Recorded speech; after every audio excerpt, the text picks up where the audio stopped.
Hola, bienvenidas, bienvenidos, gracias por acompañarnos. Estos son nuestros adelantos. La crisis económica a raíz de la pandemia por coronavirus llevaría al cierre de unos 2,7 millones de empresas y a la pérdida de 8,5 millones de empleos en América Latina, según informó la Comisión Económica para América Latina, CEPAL. Se realizó esta semana la Cumbre Mundial de la Organización Internacional del Trabajo, COVID-19 y el mundo del trabajo, construir un futuro del trabajo mejor. Los 10 peores países para los trabajadores y las trabajadoras en 2020 son Bangladesh, Brasil, Colombia, Egipto, Filipinas, Honduras, India, Kazajstán, Turquía y Zimbabue, según la 7ª edición del Índice Global de los Derechos 2020 de la Confederación Sindical Internacional. Un robot mexicano es utilizado para identificar síntomas de coronavirus, ya opera en entidades bancarias y supermercados. Y América se ha convertido en el continente más afectado por la pandemia del coronavirus, generando una importante pérdida de empleos. En una coyuntura que, según la Organización Internacional del Trabajo, ha costado un equivalente a 400 millones de empleos en el mundo desde que comenzó la pandemia, América supera a Europa y a Asia Central, que tuvieron una reducción del 13,9% de horas de trabajo, apenas 0,4% más que China y el resto de Asia. La situación es evidente cuando se ratifica con el anuncio hoy mismo de que Chile tuvo un desempleo del 11,2% entre marzo y mayo, el más alto en una década de acuerdo con el Instituto Nacional de Estadísticas. Mal panorama económico en medio de noticias sanitarias más esperanzadoras, después de que en las últimas 24 horas el país registró 3.394 nuevos contagios, la cifra más baja en casi un mes y medio. A esto se suma que Brasil perdió más de 3 años de esfuerzos fiscales para intentar equilibrar sus deficitarias cuentas públicas como consecuencia de la pandemia, que desplomó los ingresos tributarios y disparó los gastos del Estado. El deterioro de las cuentas aumenta con el agravamiento de la pandemia en un país que ya es el segundo del mundo con más muertos y más casos de coronavirus. Todo esto con una crisis de salud que no cede en América, que tiene a 5 de los 12 países del mundo más afectados por la pandemia, incluyendo al primero, Estados Unidos.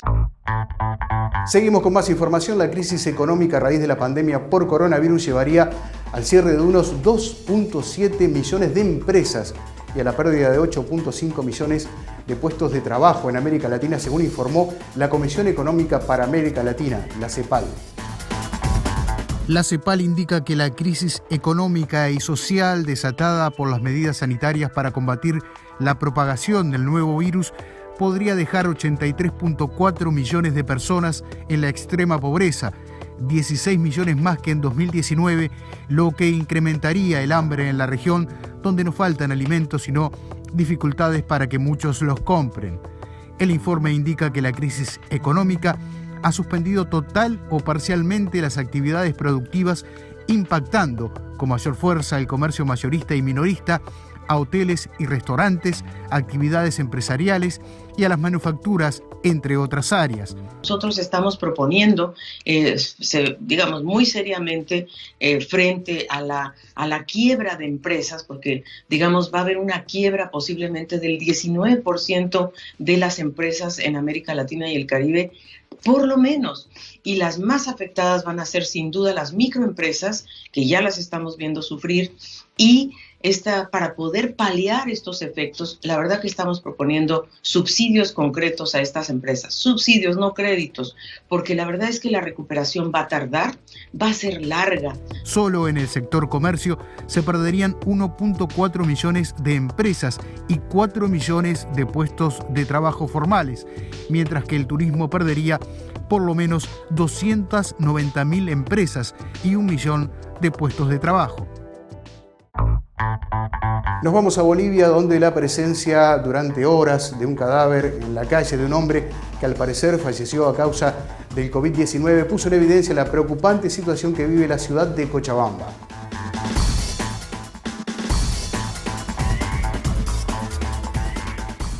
La presencia durante horas de un cadáver en la calle de un hombre que al parecer falleció con síntomas de COVID-19 puso en evidencia la preocupante situación que padece la ciudad boliviana de Cochabamba. Al parecer, el hombre iba a buscar atención médica en un centro de salud de la zona cuando falleció y su cuerpo quedó en la acera. Así lo manifestó Lourdes, vecina del barrio donde ocurrió el suceso. Le vimos sentado, como cualquier persona se puede sentar bajo una sombra, y al poco rato se le ha visto que estaba ya echado. No, lastimosamente da mucha pena que nuestras autoridades no hagan nada. Lo peor es eso. Ante la situación, un grupo de vecinos bloqueó una avenida cercana al lugar como medida de protesta hasta que llegaron los familiares para retirar al difunto en un carro funerario, unas 20 horas después de que falleciera. Y es que los casos de personas que fallecen en la calle o a las puertas de centros sanitarios con síntomas de coronavirus se ha venido presentando desde hace semanas en distintas ciudades de Bolivia. Mientras tanto, las autoridades aseguran que están excavando fosas de urgencia y está en proceso la ampliación del crematorio. La CSA presentó en las Américas la 7ª edición del Índice Global de los Derechos 2020 de la Confederación Sindical Internacional. El impacto económico de la pandemia del COVID-19 ha sacado a relucir relaciones de empleo deficientes en lo que respecta a los derechos. El proceso de recuperación conllevará un nuevo modelo para la economía mundial, un renovado compromiso hacia los derechos de los trabajadores y trabajadoras y el cumplimiento del Estado de Derecho. Hará falta un nuevo contrato social para reconstruir economías resilientes, pero a menos que se infunda confianza en la democracia, empezando por la democracia en el lugar de trabajo, estarán en peligro los cimientos de nuestras sociedades, aseguró la secretaria general de la CSI, Sharon Barrow. En las Américas, la CSA presentó el índice en una webinar que contó con la participación del secretario general de la CSA, Rafael Freire, Rosa Fleres de CTC Colombia, Rosán Bertotti de la CUT de Brasil, Joel Almendares de la Confederación Unitaria de Trabajadores de Honduras, con la moderación de Alex Plaza de la CSI. El informe señala, en el 85% de los países se ha vulnerado el derecho de huelga, en el 80% de los países se ha vulnerado el derecho de negociación colectiva, aumentó el número de países donde se impidió el registro de sindicatos. 3 nuevos países han entrado en la lista de los 10 peores para los trabajadores y trabajadoras: Egipto, Honduras, India. Los 10 peores países para los trabajadores y las trabajadoras en 2020 son Bangladesh, Brasil, Colombia, Egipto, Filipinas, Honduras, India, Kazajstán, Turquía y Zimbabue. El número de países que denegaron o reprimieron la libertad de expresión subió pasando de 54 en 2019 a 56 en 2020. Los trabajadores se vieron expuestos a actos de violencia en 51 países. Los trabajadores no tienen acceso a la justicia o lo tienen restringido en el 72% de los países. Importante información porque se realizó esta semana la Cumbre Mundial de la Organización Internacional del Trabajo, la OIT, bajo el rótulo COVID-19 y el mundo del trabajo, construir un futuro del trabajo mejor.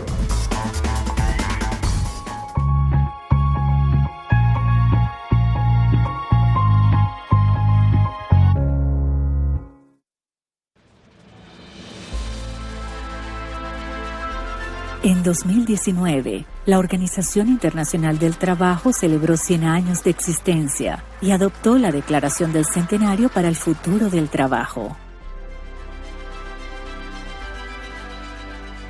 que reafirmó y revitalizó el mandato de la OIT al establecer una hoja de ruta para enfrentar junto con sus mandantes tripartitos los desafíos del futuro del trabajo.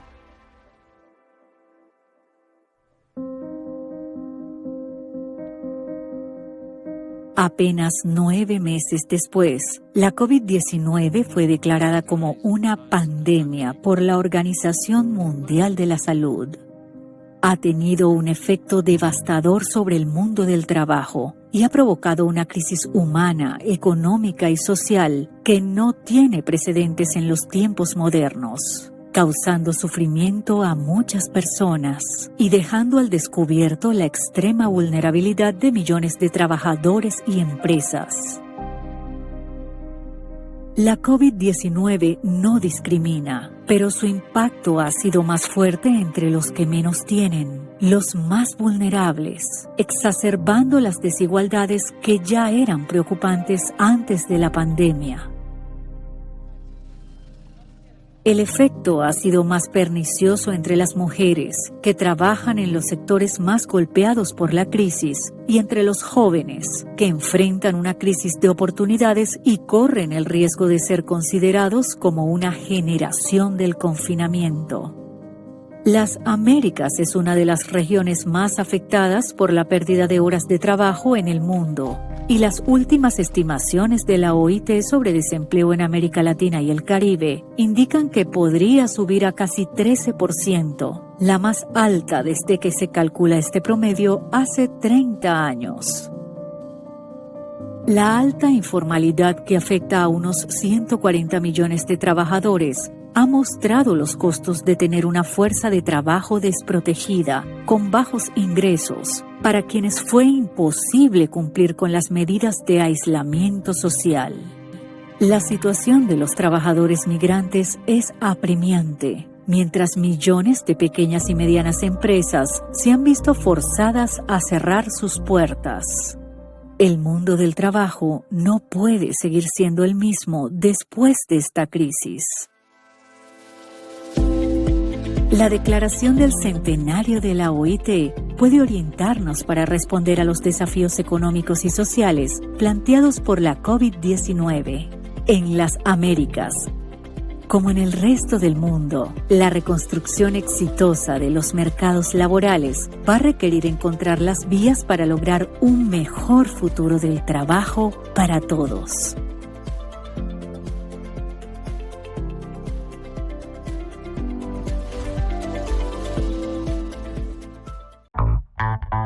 Y en el marco de dicha cumbre que acabamos de presentar, se realizó el Foro Regional sobre Reactivación Productiva y Trabajo Decente en las Américas, con la participación de ministros de Estado de 12 países del continente, cámaras empresariales y líderes de organizaciones sindicales.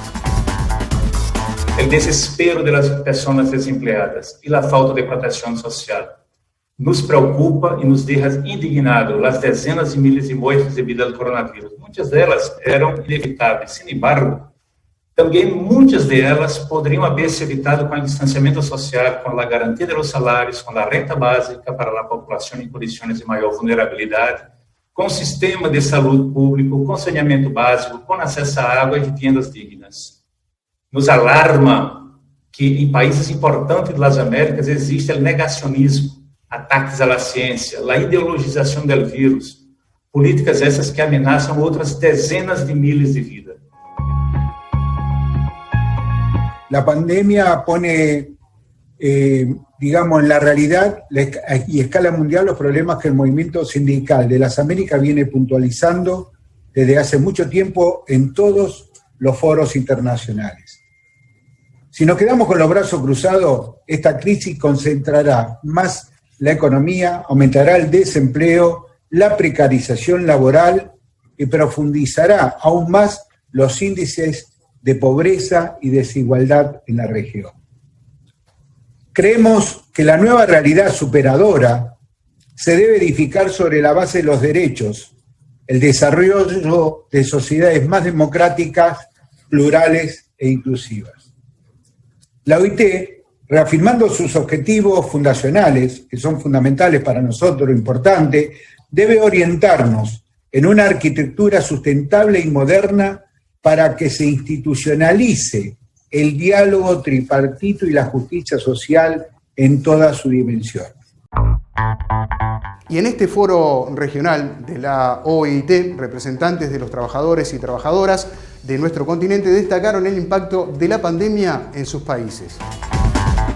Necesitamos una reglamentación que ponga fin a la precariedad y la informalidad. Es el único modo, en mi opinión, de dar acceso a condiciones de trabajo decente, salarios, horas de trabajo, licencias de enfermedad, en particular para los trabajadores en primera fila. Queremos también colmar la brecha salarial, una reglamentación aplicable. Para ello será necesario tomar medidas con regímenes de inspección laboral, procedimientos, aplicabilidad con sanciones en caso de violaciones.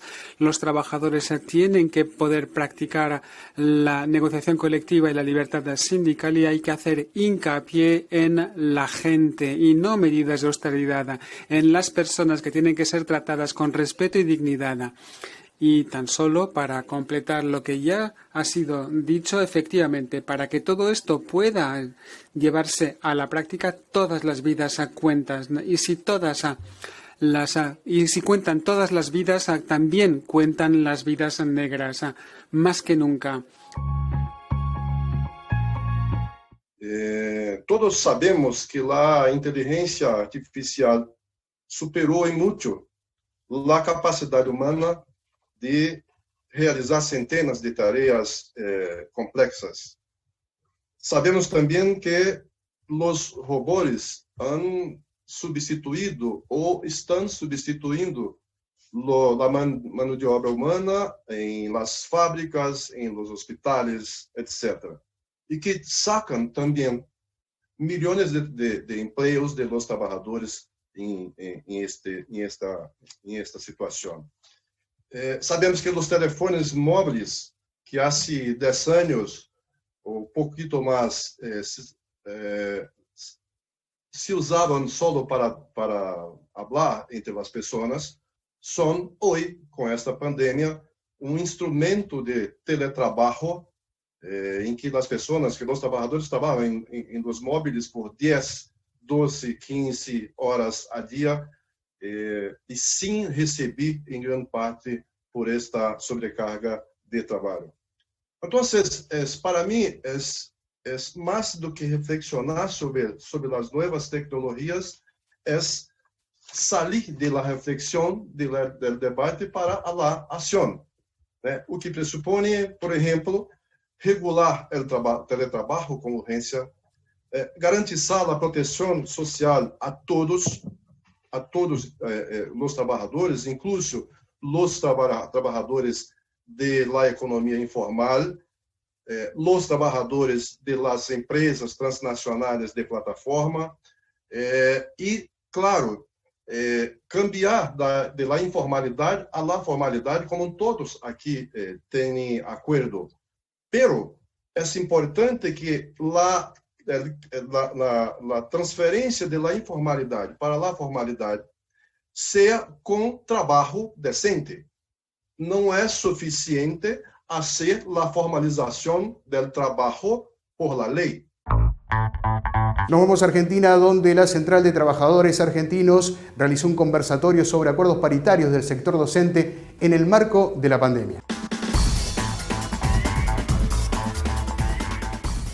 Los ejes del conversatorio fueron los acuerdos paritarios del sector docente en el marco de la pandemia, el esfuerzo de las y los docentes para garantizar la continuidad pedagógica en cuarentena y en muchos casos la alimentación, aún enfrentando la falta de herramientas tecnológicas y la preocupación de los sindicatos para regular el trabajo docente en los hogares. Enorme el compromiso y el esfuerzo que están llevando adelante los docentes. Esto hay que destacarlo. Con muchísimas dificultades y hay que destacarlo también. Hay muchísimos docentes que no tienen herramientas tecnológicas para llevar adelante esta tarea. La mayoría de los docentes no tienen una sola computadora de uso individual, sino que la mayoría comparte la computadora de uso familiar para poder llevar adelante y desarrollar este trabajo. En este marco queremos presentar estos acuerdos paritarios que son muy importantes. La preocupación del sindicato, de los sindicatos, estuvo dada para regular el trabajo docente en la casa, el derecho a la desconexión, el derecho a la intimidad, y por eso nos parece de sumo interés desarrollar, que se conozcan estos acuerdos paritarios. Y volvemos a la Cumbre Mundial de la OIT con destacadas participaciones, estas y otras noticias en el siguiente compacto.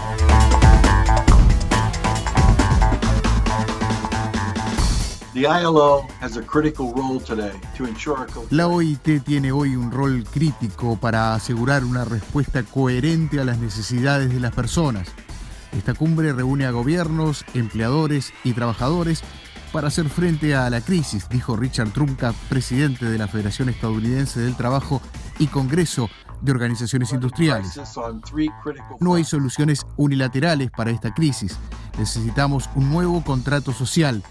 Necesitamos que los gobiernos, empleadores y trabajadores se unan con el diálogo social. Nadie debe ser obligado a elegir entre su trabajo o su salud. Por eso, dijo Trumka, le pedimos a la OIT que reconozca la seguridad y salud en el trabajo como un derecho fundamental para llevar dignidad a todos los trabajadores. Por su parte, Sergio Nobre, presidente de la Central Única de Trabajadores de Brasil, dijo en nombre de la Confederación Sindical de las Américas que el fundamentalismo neoliberal ataca fuertemente a la clase trabajadora. La mayor reunión en línea de trabajadores y trabajadoras, empleadores y gobiernos que ha tenido lugar hasta ahora debatió la forma de abordar las repercusiones económicas y sociales de la pandemia. La cumbre mundial, organizada por la Organización Internacional del Trabajo, tuvo una destacada presencia de la CSI y la CSA. El presidente brasileño Jair Bolsonaro dijo esta semana que estaba muy bien después de contagiarse de coronavirus y atribuyó lo leve de sus síntomas a un medicamento que no ha demostrado eficacia en los pacientes a nivel mundial. Espera un poquito, vamos a afastar un poquito aquí. Faster. Solta aí. Só pra vocês verem minha cara aqui, tá certo? Tá aqui. Pra vocês verem minha cara, eu tô bem, tranquilo, graças a Deus. La CEPAL cifra en 325.000 millones de dólares la evasión fiscal en América Latina. El incumplimiento tributario alcanza el 6,1% del Producto Interno Bruto, en un momento en el que los erarios de la región necesitan de más recursos para hacer frente a la crisis derivada de la pandemia. Señora Presidenta, demuestre ahora que está al lado de los trabajadores o está con los despiadados patrones del capital en esta pandemia que nos está matando. El opositor Luis Abinader se consagró como nuevo presidente de la República Dominicana, llevándose el triunfo en primera vuelta. Y en Brasil, la expresidenta de ese país, Dilma Rousseff, dice que la pandemia conllevó a la precarización laboral.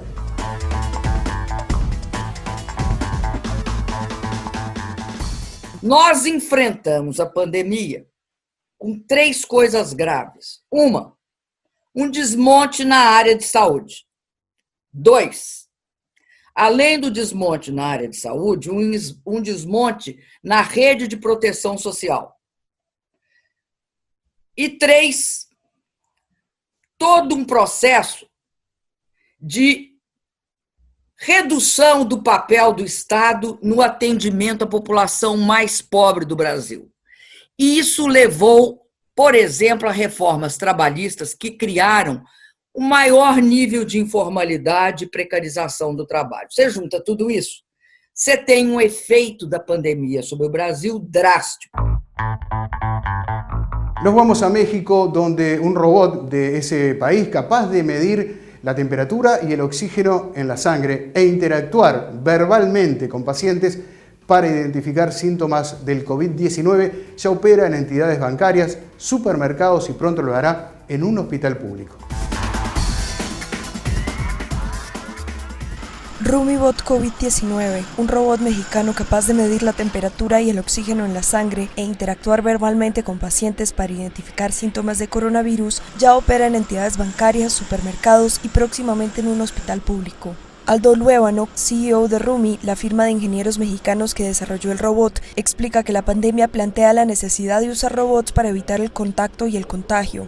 Los robots llegaron no para sustituir a los humanos, sino justamente en este tipo de situaciones, de pandemias, donde se requiera realmente darle un valor fuerte a la vida de las personas. Y la pandemia abre los ojos de las organizaciones para darnos cuenta que se requieren robots para poder evitar el contacto uno a uno entre las personas. Con el apoyo de grandes empresas tecnológicas, desarrollaron en apenas 2 semanas un robot capaz de ayudar en el diagnóstico de coronavirus. La compañía trabajó con 2 infectólogos y se apoyó en tecnología de Intel, que provee soluciones de procesamiento e inteligencia artificial para analizar grandes cantidades de datos, y de Amazon Web Services, que otorga a la nube el aprendizaje automático y el análisis e identificación de personas y lugares a través de Amazon Recognition. El primero de esos modelos que desarrollamos fue un robot para el proceso del triage, un proceso de evaluación médica que se hace en los hospitales con la intención de fungir como un primer filtro sanitario y poder discernir cuando alguien es candidato a tener COVID-19 o ya tiene COVID-19 mediante un conjunto de preguntas, que se hacen en un cuestionario publicado por la Secretaría de Salud, más aparte la medición tanto de temperatura como con la utilización del oxímetro para poder identificar disnea, que son los síntomas que se pueden presentar. La empresa lleva 6 años en México en el desarrollo de robots humanoides para asistencia en sectores como turismo, retail y bancos, y la pandemia les dio la oportunidad de crear un robot para ayudar a las instituciones médicas públicas y privadas a atender posibles casos de pacientes con coronavirus. La firma tiene la capacidad de desplegar 100 robots que pueden ser usados en hospitales, empresas y aeropuertos, y se espera que en unas 2 semanas ya tengan presencia en por lo menos un hospital mexicano. Y en nuestra columna de hoy recibimos con muchísimo gusto a Edgar Díaz, secretario regional de la Federación Internacional de Trabajadores del Transporte. La ITF es una federación que aglutina cerca de 20 millones de trabajadores y trabajadoras del sector de transporte en el mundo, en 670 sindicatos, 158 países. Aglutinamos y todos los trabajadores del sector en las diferentes ramas, marítimo, portuario, aviación, terrestre. Desde la ITF hemos venido apoyando a nuestros afiliados en el desarrollo de sus actividades, así como también campañas que hemos venido haciendo específicamente con los trabajadores de Gente Mar para que sean declarados claves y fundamentales trabajadores que son vitales en el desarrollo de la cadena de suministro. Para esto hemos emitido comunicados en conjunto con diferentes organismos regentes de cada sector de transporte, tales como IATA en el sector de aviación, la OMI en el sector marítimo, y así como organizaciones y partes involucradas que de manera conjunta poder desarrollar protocolos de bioseguridad. También hemos desarrollado 10 demandas en torno a la pandemia que implica defensa de los derechos fundamentales y que se garantice la participación de los sindicatos en la toma de decisiones que sea conjunta en estos momentos de crisis. Campañas como cambio de tripulación que llevamos a cabo, donde los países han cerrado sus fronteras y aeropuertos. Se hace difícil el cambio de tripulación, donde marinos embarcaron antes, inclusive, de la pandemia. Hemos lanzado también las 10 recomendaciones en los aeropuertos, que sean aeropuertos seguros, no solo para los pasajeros, sino para los trabajadores que operan en el mismo. Estableciendo la importancia de la dotación de los equipos de seguridad, de protección individual, así como los protocolos que se debe operar dentro del aeropuerto y garantizar el salario íntegro de los trabajadores en estos momentos de pandemia. Consumir plástico en Japón comienza a costarle dinero a los adictos a este material. Consumir plástico comienza a costar dinero en Japón a partir de este miércoles, lo que supone un giro radical en las costumbres de un país adicto a los envoltorios con este material. Ahora las bolsas de plástico desechables costarán dinero para evitar el consumo de plástico masivo que vive el país. La medida pública requiere que los comercios minoristas paguen una tarifa por la distribución de este material, desde las pequeñas tiendas de conveniencia hasta los grandes supermercados. 3 de las principales cadenas de tiendas de conveniencia, por ejemplo, han decidido cargar a los clientes entre 3 y 5 yenes por cada bolsa, equivalente a algo menos que de 3 a 5 centavos de dólar. Mientras el gobierno nipón quiere fomentar la distribución de bolsas de materiales reutilizables, biodegradables o formados en un porcentaje considerable por biomasa. El fin de esta medida es reducir la contaminación que estos residuos provocan en ecosistemas como el marino, aunque las bolsas solo suponen en Japón cerca del 2% de los desechos plásticos en el país. Cálculos de organizaciones internacionales sitúan en cerca de 8 millones de toneladas los desechos plásticos a nivel mundial que no son reciclados o utilizados y que terminan en los océanos generando una gran contaminación de microplásticos.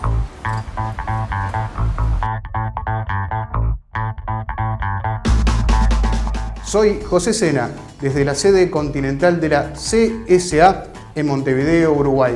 Gracias por acompañarnos.